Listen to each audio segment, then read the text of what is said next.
todos muito bem-vindos a mais um TV Sempre, o programa do Sindicato dos Professores de Mogi das Cruzes e Região, temporada 2024, agora num formato multiplataforma. Então não esqueçam de seguir a gente nas redes sociais, em especial no YouTube e no Instagram.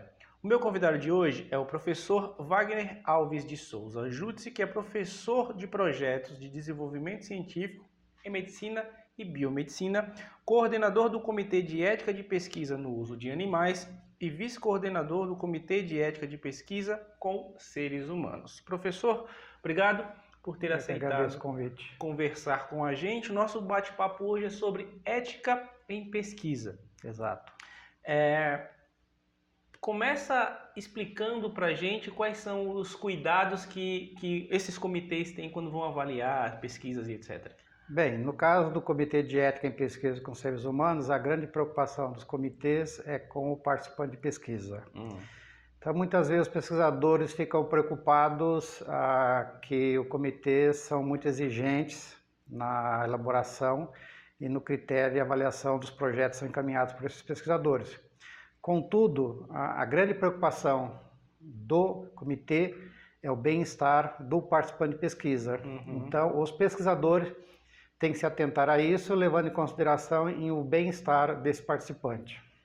Quando a gente fala do ponto de vista ético, a gente está se referindo a quê? Aos dados que são apresentados, aos propósitos das pesquisas, o que exatamente? Ambos e muito mais. Em 2018 foi votada a lei, foi posta em vigor a lei da LGPD, Lei Geral de Proteção de Dados, de 7.309 de 2018, que vigora e rege o uso dos dados dos participantes de pesquisa. Além disso, tem a Resolução 466/2012, que versa sobre todo o contexto de preocupação, não com os dados, mas sim com a condição do participante.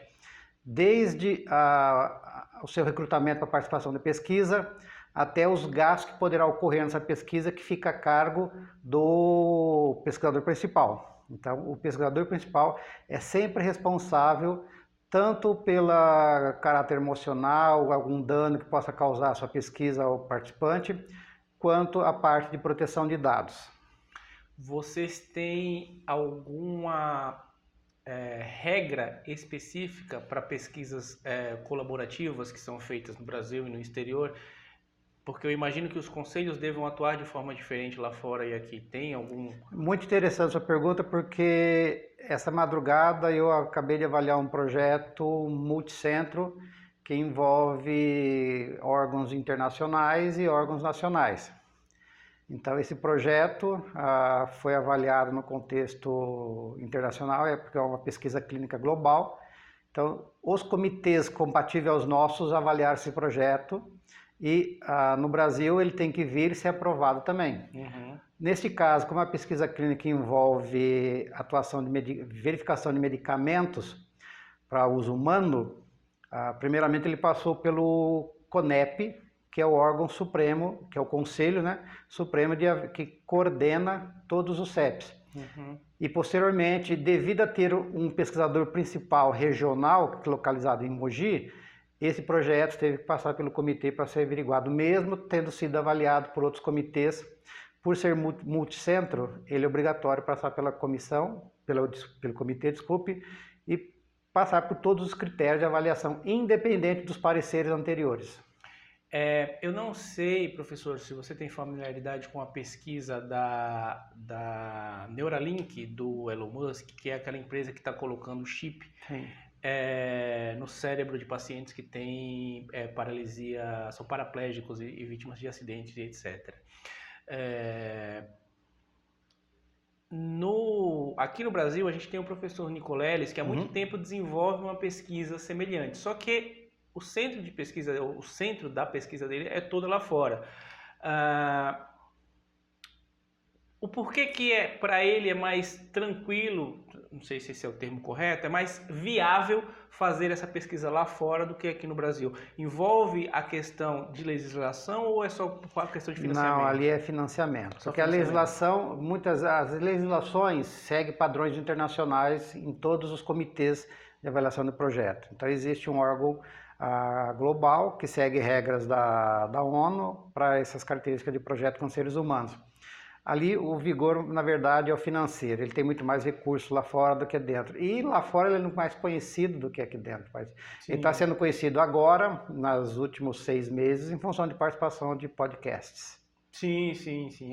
Para quem não se inteira muito, não sabe, por exemplo, que participou da abertura da Copa do Mundo aqui no Brasil, etc. Exato. Né? A gente teve agora na pandemia muita gente dando opinião sobre ciência aqui no país, né? E muita gente que se deixou ser influenciado por não cientistas, por pseudocientistas, por charlatões de forma geral. E isso repercutiu diretamente na aceitação das pessoas com as vacinas, por exemplo. A gente teve casos de volta de sarampo, etc, etc. Um dos debates que foram feitos na época da pandemia foi a agilidade, entre aspas, no desenvolvimento da vacina. Explica para o pessoal que está em casa que, assim, apesar de ter sido rápido, entre aspas, o estudo para o desenvolvimento dessa vacina levou muito tempo.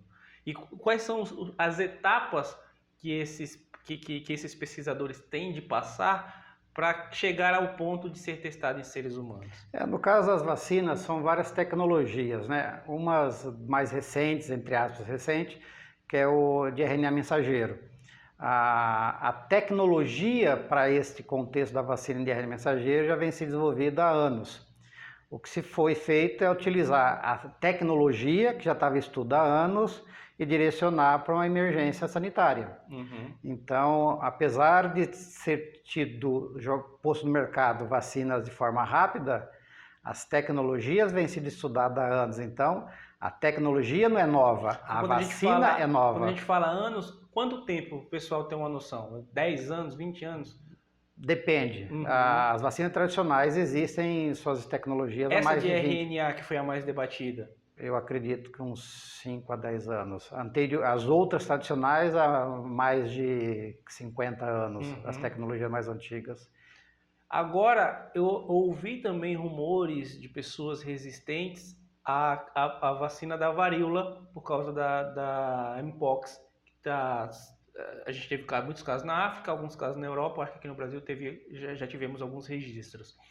Que é uma vacina que também já está em desenvolvimento e que pode, se necessário, ser colocada rapidamente em grande escala. É uma tecnologia também que está sendo utilizada há muito tempo, né? Todas as tecnologias de vacina, elas provêm da biotecnologia envolvendo manipulação genética, no caso dessas vacinas mais recentes. Outras são provenientes de atenuação de vírus já existentes. Você promove modificações genéticas nos vírus, ou você tira a chamada virulência, que é a doença que ele vai causar, e mantém apenas a imunogenicidade, que ele vai aflorar o sistema imunológico. Ou você fornece um vírus morto, que é menos eficaz. As tecnologias mais recentes que envolvem RNA mensageiro é você forçar o corpo do hospedeiro a produzir a proteína estranha que proveria do vírus, que é RNA mensageiro. Então, eu acredito que essa tecnologia veio para ficar e vai ser aplicada em várias doenças que surgirem de formas virais. Porque você vai forçar o corpo do hospedeiro a produzir uma proteína estranha que é reconhecida pelo sistema imunológico. Professor, para que um medicamento, um novo tratamento, um chip, que seja, comece a ser testado em animais ou em seres humanos, quanto tempo leva esse processo desde a ideia inicial do pesquisador os Bem, seguindo, minha linha de pesquisa envolve buscar possíveis moléculas que possam um dia ser usadas como fármacos.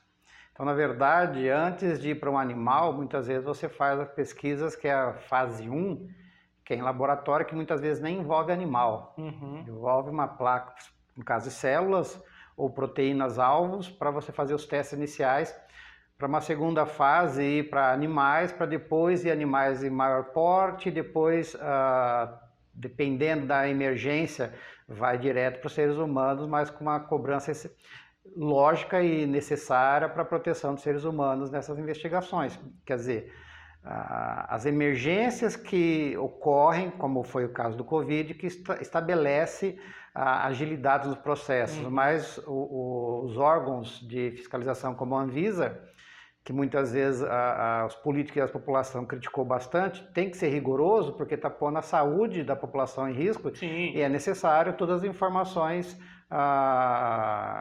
que mantenha a vida do participante ou, no caso, da população que vai ser utilizado como alvo dessa vacina, porque muitas delas ainda eram experimentais.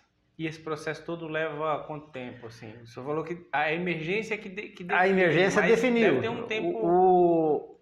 Antes da pandemia, uma vacina para ser estabelecida no mercado poderia levar 10 anos, 15 anos, para ter todos os rigores de qualidade e segurança. Então, é aí que ele levou a muitas críticas às vacinas que foi disponibilizada para a Covid.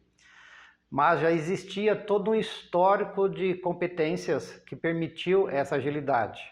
Então, do mesmo modo que a tecnologia hoje está dando saltos, a biotecnologia também está dando saltos que permite encurtar o tempo entre o laboratório e o mercado. Esses produtos, eu acho que especialmente produtos cosméticos que aparecem lá na embalagem, não testados em animais. Primeiro, por que eles eram testados antes? E por que não precisa ser testado agora? Boa pergunta. Infelizmente, mesmo sendo coordenador do Comitê de Ética em Animais, é necessário o uso de animais para testes. Tanto é que tem um biotério na OMC que fornece animais para pesquisa. Se você tira o animal do contexto da pesquisa, com o critério ético, você vai pôr quem no lugar? Você não vai poder testar nos seres humanos, aí você tem um risco maior. Infelizmente, ainda em alguns processos de produção, o animal continua sendo a nossa cobaia. O que tem permitido a substituição são tecnologias de computação, que faz simulações. O problema é que a simulação não leva em consideração a todas as variáveis que o ser humano tem. Entendi. Então, isso ainda faz necessário a utilização de alguns animais. Então, apesar de estar escrito lá não testado em animais, é que muitas vezes esses produtos já têm um histórico prévio de utilização em animais. Então, na verdade, é só uma cópia daquilo que já foi testado anteriormente. Entendi. Não é algo 100% novo. Entendi. São produtos que geralmente promovem pequenas variações na sua formulação, que já há anos já foi testado em animais. Não, isso é importante ressaltar. Então, assim, se surge um produto hoje e fala, olha, a gente não fez testes em animais, por exemplo, esse produto talvez não seja tão seguro quanto o outro que infelizmente teve que ser... Não é possível dizer isso desse contexto, mas é que está o ponto. Se o produto são moléculas totalmente inéditas para disponibilização para o ser humano, provavelmente ele vai passar por estudo com animais. Agora, se já são moléculas, já tem um hábito de ser testadas, são produtos que promovem pequenas variabilidades na formulação, e o grosso da formulação já foi testado, não há necessidade de novos testes em animais. Por exemplo, alguns shampoos que falam que tem rico em arginina, que é um aminoácido. Nós consumimos arginina comendo um monte de coisa. Sim. E todo o resto dos constituintes do shampoo já foi testado há anos em animais e não precisa mais dessas averiguações. Entendi. Então, o problema é se as moléculas novas que estão constituindo o novo produto nunca foram testadas anteriormente em algum animal. Aí, muito provavelmente, os órgãos de fiscalização vão querer saber qual é o risco do ser humano entrar em contato com a molécula que nunca tinha sido testada antes. Entendi. Na sala de aula, quais são as principais questões éticas que são levantadas pelos alunos do ponto de vista das pesquisas e quais são aquelas que têm de ser padrão, digamos assim, apresentadas para esses alunos? Olha, isso daqui você tem que partir desse ponto, você não pode partir de antes. Muito boa sua pergunta, porque em geral, os alunos, não só os alunos, mas como os pesquisadores também, eles cometem um erro constante estabelecer critérios de inclusão e exclusão dos participantes da sua pesquisa e riscos e benefícios. Toda pesquisa traz riscos e benefícios, mesmo se for apenas um questionário, porque pode ter perguntas que podem levar a alterações emocionais do participante. Então você tem que ponderar os riscos e benefícios. Então há pesquisadores que mas é apenas um questionário. Não, o questionário tem perguntas, as perguntas podem ser caspiciosas para quem vai responder e deflagrar emoções que estão ocultas no subconsciente da pessoa e ela ter um transtorno apenas para responder um questionário. Então tudo isso é levado em consideração. E critérios. Quem vai participar da minha pesquisa? Qualquer um. Você tem que deixar bem claro para o comitê de ética qual vai ser o grupo que você pretende pesquisar e escrever isso bem claro no texto.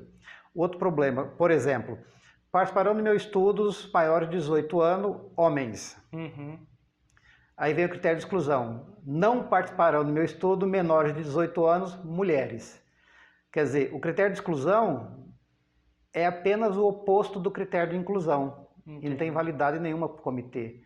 Então o critério de exclusão tem que ser algo que a pessoa é maior de 18 anos, é homem, qual outro fator que ele apresenta que você não vai incluí-lo na sua pesquisa? Então esses dois pontos principais, critérios de inclusão e exclusão e riscos e benefícios, é onde que os projetos são barrados devido à incongruência de informações. Entendi. E quais são essas balizas éticas que você já apresenta de cara na sala de aula para os seus pesquisadores quando você está ministrando suas aulas? Bem, nós focamos bastante nesses 4 pontos, né, apesar de ser 2, porém ele varia de projeto para projeto. Por exemplo, teve um projeto que eu fui coordenador, então ele passou pelo comitê de ética e envolvia fazer entrevistas com mulheres vítimas de abuso em residência, ou seja, seu parceiro fazia algum tipo de abuso. Nesse projeto, o comitê exigiu a participação de um psicólogo e quem fez as entrevistas foi um psicólogo. Conseguimos uma pessoa formada, não em psicologia, mas com doutorado em psicologia, e o comitê foi categórico. Tem que ser um profissional da área da saúde, formado em psicologia e com conselho ativo, porque ela vai ter as competências de avaliar se aquelas perguntas poderão alterar a pessoa e ela atuar de prontidão para o bem-estar do participante, como foi dito no começo. A preocupação do comitê é sempre o participante. Então não adiantava ter uma doutora em psicologia se ela não era psicóloga e não era atuante na área. Então tudo isso é explicado para os alunos, para os pesquisadores, que a importância que tem cada projeto e a função do comitê é avaliar essas nuances para fazer cobranças, não porque o CEP está preocupado em barrar um projeto. A preocupação dele é médio e longo prazo para o participante. Quando a gente vai falar em comunicação, jornalismo, literatura, etc., há sempre uma preocupação muito grande do ponto de vista ético com a questão de plágio. Existe isso também quando a gente está falando em pesquisas científicas, esse tipo de preocupação ética ou não? Isso não existe? Na pesquisa não, porque pode ter 2 pesquisadores em 2 cantos do mundo fazendo a mesma pesquisa. E muitas vezes, quando isso ocorre, você começa a ter as respostas vindo de vários pontos do mundo ao mesmo tempo, porque as pesquisas, não existe um dono. O que existe dono é o produto. Ele produziu o seu artigo, publicou, o outro não vai poder alegar que aquilo foi dele. Então, no caso do plágio, o plágio existe na pesquisa? Existe muito. Tanto é que muitas revistas obrigam o pesquisador a submeter seu material a programas para validação de plágio, estabelecendo um limite máximo, não mínimo, mas máximo de plágio. Em geral, pode ficar na fase de 25%, que envolve mais a parte de metodologia. Por quê? Porque o plágio envolve, entre aspas, furto de autoria. Sim. A ideia, eu posso ter uma ideia, nunca ter entrado em contato com a sua ideia e elas serem similares. Agora, como vai ser a realização e quais serão os resultados finais, isso não envolve o plágio. O plágio envolve copiar. Então, existe plágio de fato? Na ciência, apesar de muitas vezes as pessoas acham que os cientistas são deuses, não são. São imperfeitos e erram, e muitos cometem erros graves. Tanto é que na China, uma vez, um pesquisador fraudou ossada para alegar que encontrou o elo perdido. Foi feita umas avaliações na pesquisa dele, tinha publicado um artigo na Nature, no Science, não lembro? verificou que ele tinha fraudado um esqueleto e perdeu todos os recursos. Nesse caso não foi plágio, foi fraude, mas também existe o plágio, e isso é rigorosamente verificado por todas as revistas ultimamente.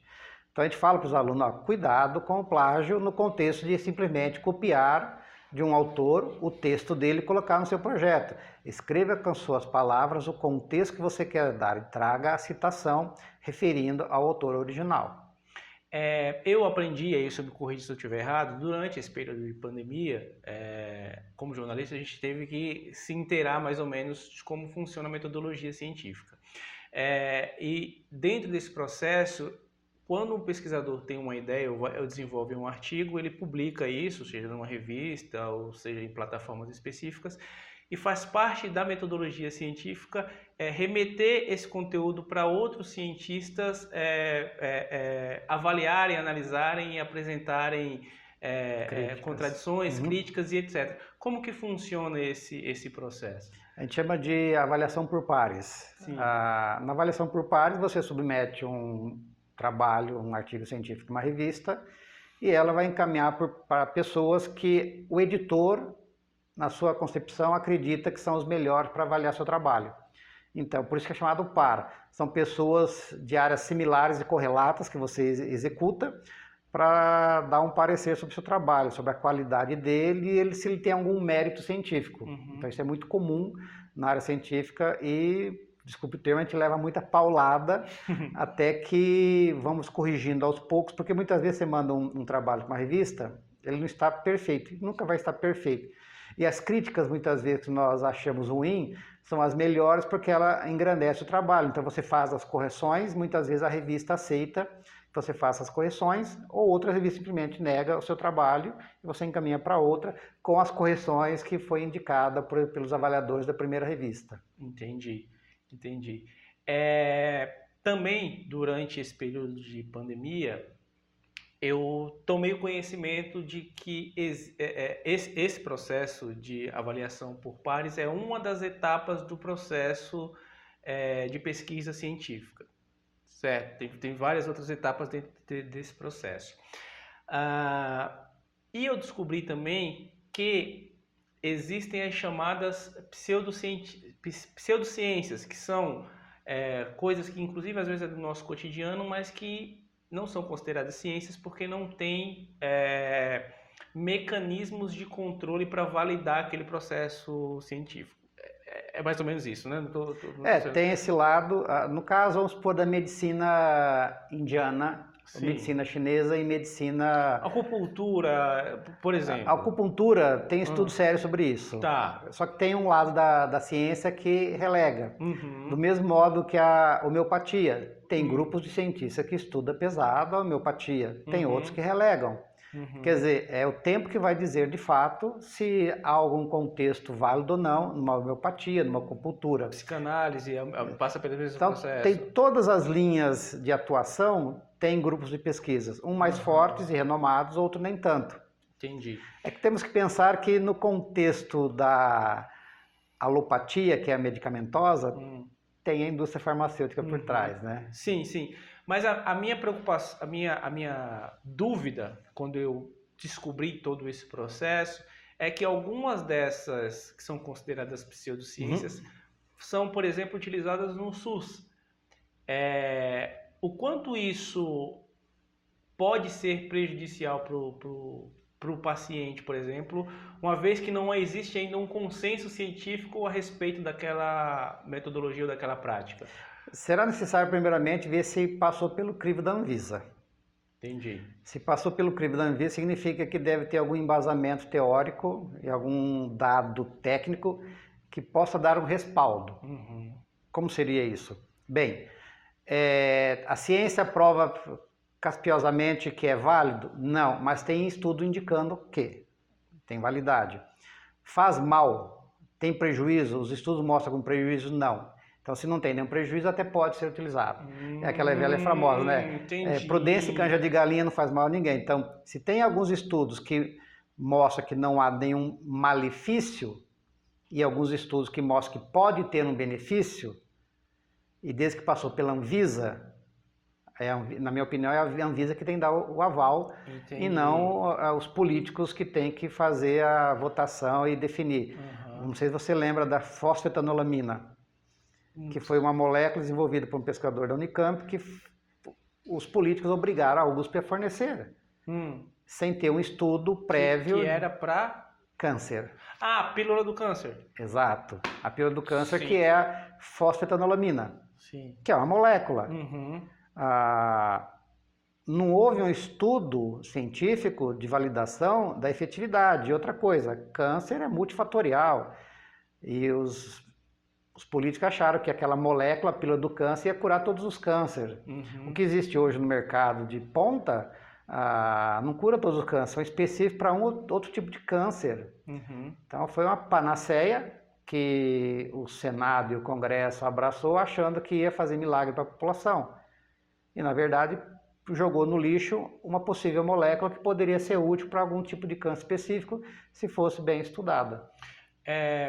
Até pegando o gancho nessa sua fala, tivemos recentemente um debate muito acalorado, se podemos dizer assim, no Senado também a respeito da constelação familiar, que é uma pseudociência que está sendo utilizada, pelo menos a definição que me passaram é que é uma pseudociência, aí você me corrija se eu estiver equivocado, que está sendo utilizada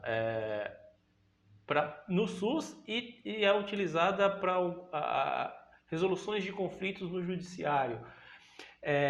Aí, de novo, na sua resposta anterior, você falou, se existem alguns estudos e se aquilo não faz mal, a Anvisa autoriza e pode ser utilizado. Nesse caso específico que está tendo esse debate, é uma prática que, ao meu ver, pode fazer mal para a vítima que passou por um determinado trauma. Qual é a sua opinião sobre isso? Isso deveria estar sendo aplicado agora? A gente precisaria estudar mais sobre antes de colocar isso em prática? Lembra que a gente conversou sobre riscos e benefícios. Se os riscos suplantam os benefícios, não deve ser colocado em prática. Então, se, que nem você falou, pessoas provenientes de trauma sendo submetidas a um tratamento que é muito duvidoso e há risco, se eu fosse a Anvisa, eu barraria e exigiria mais estudos. Que nem eu falei anteriormente, não há risco nenhum, isso está mostrado, ok, a Anvisa avalia e valida ou não. Se há riscos e ainda os estudos estão encaminhando, será necessário mais estudo, eu não colocaria isso, que nem eu falei, pseudociência ainda. Isso quem autoriza e quem barra é a Anvisa, mesmo sendo algo ligado à área da psicanálise, da psicologia, é a Anvisa. Nesse caso, não é a Anvisa porque não envolve medicamentos de consumo humano. Aí possivelmente deve ser os órgãos como da medicina, esqueci o nome. Os conselhos. Os conselhos.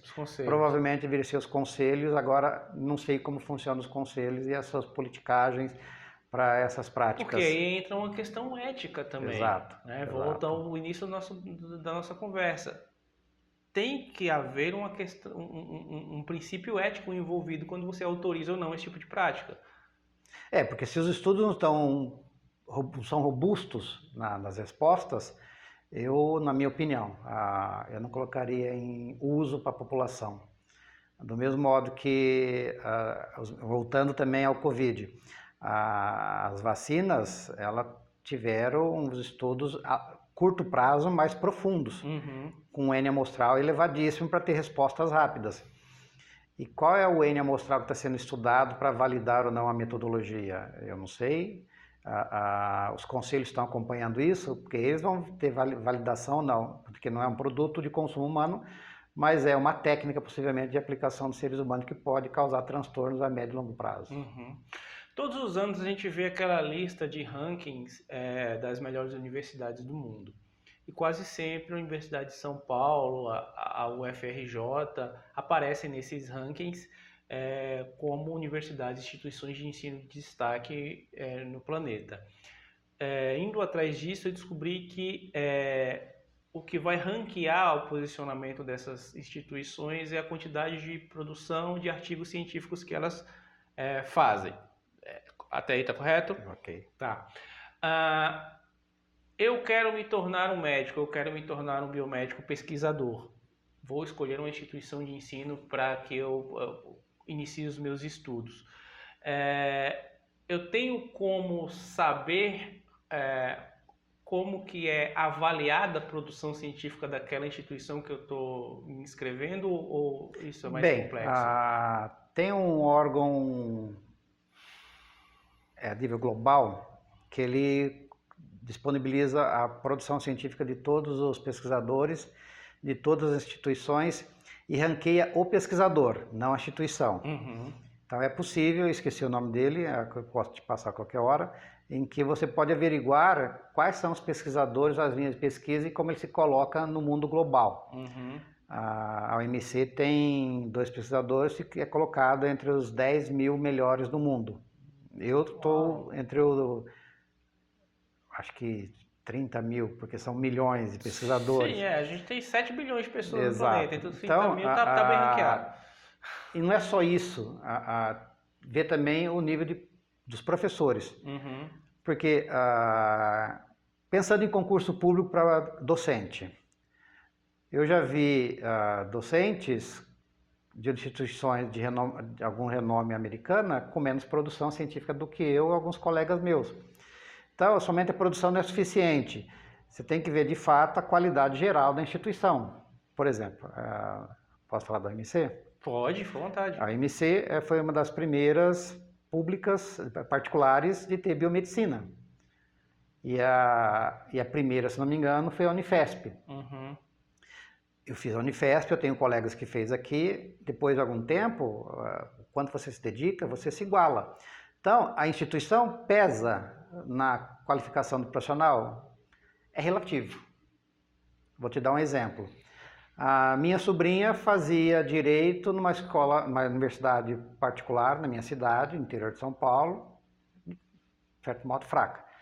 E ela conversava com a moça que fazia lá em São Francisco Direito, que é a referência nacional em Direito. Uhum.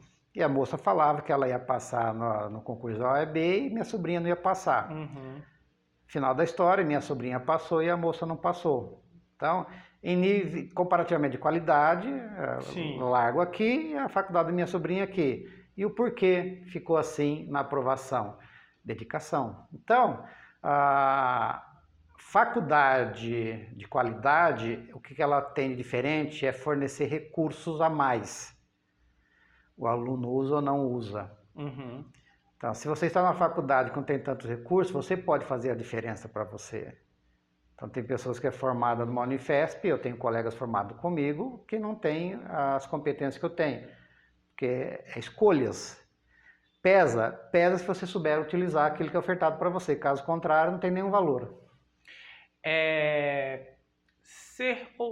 Dar aula para medicina, para biomedicina, ser ou não um pesquisador dentro dessas áreas é também uma questão de vocação? Porque nem todo médico é pesquisador. Sim, aí que entra a importância dessa disciplina que está na medicina, que, se não me engano, é a única particular que eu conheço que tem uma disciplina obrigatória para estimular o aluno a pensar cientificamente. O objetivo da disciplina não é formar cientistas, mas gerar a crítica científica, porque em determinado momento da carreira do profissional ele pode ver um caso interessante, coletar as informações, passar pelo comitê de ética para validar o seu projeto e publicar um trabalho muito interessante sem ele ser cientista, porque obteve conhecimento. Então, fazer ciência não necessariamente tem que ser cientista. Então, fazer ciência é ter perguntas e buscar resposta. Um médico, na sua prática clínica, chega a vários problemas que ele vai ter que buscar soluções, e para buscar a solução ele está buscando a ciência. E se ele consegue uma resposta, ele pode converter isso em um trabalho científico, independente se é cientista ou não. O cientista, de certa forma, ele é uma carreira e uma profissão. Uhum. O médico que está no seu dia a dia não precisa ser cientista, mas é bom ele ter as competências técnicas para a divulgação daquilo que ele acha de interesse para a sociedade. Agrega você ser um cientista, pesquisador, mas que também é atuante no dia a dia de um consultório, por exemplo, agrega isso ao seu desenvolvimento científico também? Para o médico, eu sou biomédico, apesar de ser biomédico, eu não atuo na área clínica, eu só sou cientista e professor. Só cientista e professor. E adoro andar de moto. Meu hobby é andar de moto. Então, agrega sim, porque se ele tem, eu percebo nessa disciplina que está, acho que na OMC, ela foi inaugurada em 2011. Então, eu tenho visto o crescimento dos alunos e as provas de residência estão começando a exigir, há um bom tempo, publicações. Então, o aluno da OMC, ele é treinado a pensar cientificamente, não é ser cientista. Pensando cientificamente, ele, como eu falei, no 4º ano eles têm que publicar um artigo. E muitos pegam um gosto pela área da pesquisa e não a área para ser cientista. E começam a buscar mais perguntas para responder. Eu já tive aluno que se formou na medicina tendo 5 artigos publicados, por causa do interesse, mas não que vai se tornar um cientista por profissão.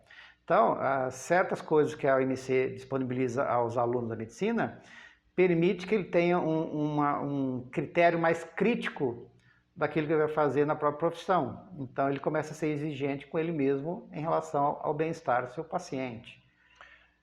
Qual o patamar da produção científica do Brasil hoje? O Brasil produz bastante, mas em função das regras que existem na CAPES, que estabelece pesos para artigos, a gente chama às vezes de produção estilo salame. Então, um ótimo trabalho que poderia ser publicado numa revista de peso internacional, em função dos critérios que ela estabeleceu, que é chamado Qualis CAPES, em que você ranqueia as revistas, um pesquisador muitas vezes pega aquele monte de dados, fatia, por isso que é o termo salami paper, e publica vários artigos numas revistas de impactos razoáveis para a ciência, porém com qualificação muito boa para a CAPES, e deixa de ter um artigo de excelência. Então, a produção é grande, mas a qualidade não é de excelência, por isso que pega aí as americanas, as universidades de ponta americana, eles não têm essa exigência de você precisa publicar 10 artigos por ano, 5 artigos por ano. A preocupação deles é a qualidade.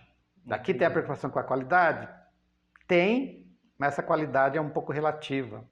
Isso seria necessário uma revisão de critérios da CAPES, é isso? Deveria haver uma revisão apenas pensando na qualidade da revista. Eu já vi artigos de colegas meus publicados em revistas da área dele de excelência, e você vai ver na qualificação CAPES que vai de A1, A2, A3, A4, B1, B2, B3, B4 e C, com categoria B3, sendo que é um artigo internacional que para a área dele é de excelência. Então, quer dizer, esses critérios aí são muito estranhos ainda, então vai demorar anos para... E quem define esses critérios? O interessante é que quem define esses critérios são pesquisadores que fazem parte da parte política da CAPES, porque quem toma conta da CAPES tem um indicador político e outros agregados que fazem parte das comissões são pesquisadores que geralmente sêniores. E eles estabelecem regras que prejudicam a produção científica. Por quê? Eles estão preocupados, porque a CAPES visa a pós-graduação. Então, a pós-graduação envolve formação do aluno, ver o que esse aluno vai fazer depois que ele for para o mercado de trabalho e as publicações desse aluno para medir a qualidade dos programas de pesquisa. Consequentemente, você pode prejudicar um programa porque você obriga a publicações excessivas. E em algumas áreas de pesquisa, os dados a serem coletados, analisados e publicar um artigo pode demorar alguns anos. E só pela cobrança excessiva você acaba fatiando a sua pesquisa. Em vez de ter um artigo robusto, você tem artigos intermediários de qualidade. Isso é para ter direito à bolsa, financiamento, essas coisas. Exato. Para a gente partir para o final, eu sei que o Brasil, na área agrícola, é uma potência de produção acadêmica. Quais outras áreas que o senhor pode citar que a gente é referência? Bem, se me engano, a região de Pernambuco é muito forte na área de informática, em tecnologia de informação. O Brasil ele tem nichos muito fortes na área de pesquisa. não sei dizer se foi por investimentos federais ou simplesmente cabeças pensantes que resolveram explodir aquela região com conhecimento. Então nós temos no país nichos muito específicos de tecnologia, como eu falei, Pernambuco, na área de física e computação. A OMC, o forte dela é a área de saúde, tem outros cursos de engenharia, mas o que encabeça a nossa capacidade técnica aqui é a saúde. Então você tem várias áreas dispersas. Eu fiz pós-doutorado nos Estados Unidos e todo brasileiro que vai para o exterior fazer um pós-doutorado, ele é convidado a ficar pelo seu supervisor. Por quê? Porque ele reconhece a capacidade intelectiva e capacidade técnica. Uhum. Então, o Brasil não deve nada a ninguém aos outros países em termos de capacidade técnica e de pensamento. O nosso problema continua sendo os recursos. Então, quando eu precisava de um material, eu pedia num dia, no dia seguinte estava na minha mesa, isso nos Estados Unidos. Aqui você não tem o dinheiro e quando você tem, pode demorar semanas para ter o recurso. Então, você perde em competição e não em competências. Uhum. Porque você poderia executar seu experimento em um dia lá, aqui você demora semanas, e se o pesquisador lá fora está com a mesma linha de pesquisa, ele vai publicar antes de você a novidade, mesmo que você chegue no mesmo resultado. Uhum. O fator tempo aí que pesa contra, então não é a qualidade. As universidades dos Estados Unidos também têm um programa de financiamento privado muito pujante, né? Aqui eu acho que a gente não tem isso, né? É uma discussão. Talvez isso facilite o equipamento estar na sua mesa no dia seguinte. Tem o problema dos recursos, que é escasso. Às vezes as pessoas pensam que nos Estados Unidos o financiamento privado domina. Não. Uhum. O financiamento público que domina lá é mais de 50%, que é o NIH, que seria como fosse o órgão federal do Ministério da Educação deles, que financia a maioria dos projetos. Aqui nós temos a CNPq, CAPES e no Estado de São Paulo a FAPES para financiamento. O problema é que o bolo não cresce e as bocas aumentam, então você tem que dividir o mesmo dinheiro para mais pesquisadores. Então, conseguir o material, a matéria-prima rápida lá, favorece você executar rápido. Uhum. E muitas vezes, recentemente foi uma aluna da OMC para Houston, no Texas, ficou lá 3 meses, ela falou, professor, o nosso laboratório não deve nada para o laboratório aqui. E o pesquisador de lá estava com dificuldade na expressão de uma proteína. E essa menina foi lá e resolveu o problema dele em uma semana. Então você entende? Não é a capacidade técnica, é a disponibilização de recursos. Ele estava com dificuldade técnica, um laboratório americano, com estudantes americanos, com recurso americano, e um brasileiro que foi fazer um estágio lá 3 meses e resolveu o problema. É por isso que muitos dos nossos pesquisadores acabam indo para lá. Exato. Né? A exportação está relacionada a reconhecimento financeiro, reconhecimento de capacidade. Então, se você não tem aqui, você vai onde tem, lá tem os recursos. Cabeça nós temos. Professor, para a gente encerrar, quais conselhos o senhor daria para quem quer começar a sua iniciação científica, quer se tornar um cientista? Bem, buscar uma universidade que tenha laboratório de pesquisa.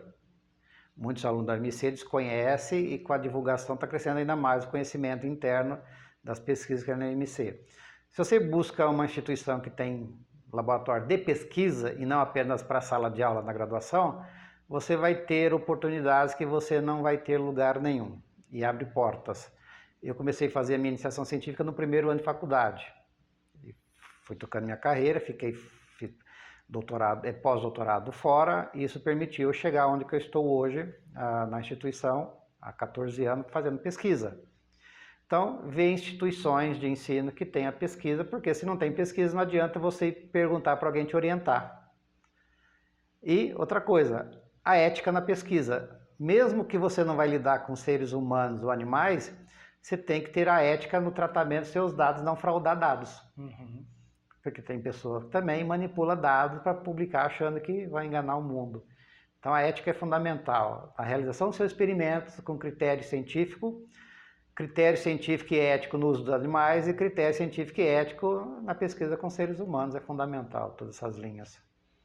Professor Wagner Alves de Souza Júdice, obrigado Eu que agradeço por o ter convite. aceitado conversar comigo. Acho que foi um papo muito interessante, a gente passou aí de 40 minutos de conversa. Já. Espero que o senhor volte em outras oportunidades para a gente conversar mais. Acho que muito interessante e o pessoal com certeza vai gostar. Eu fico feliz de ter ajudado. Muito obrigado.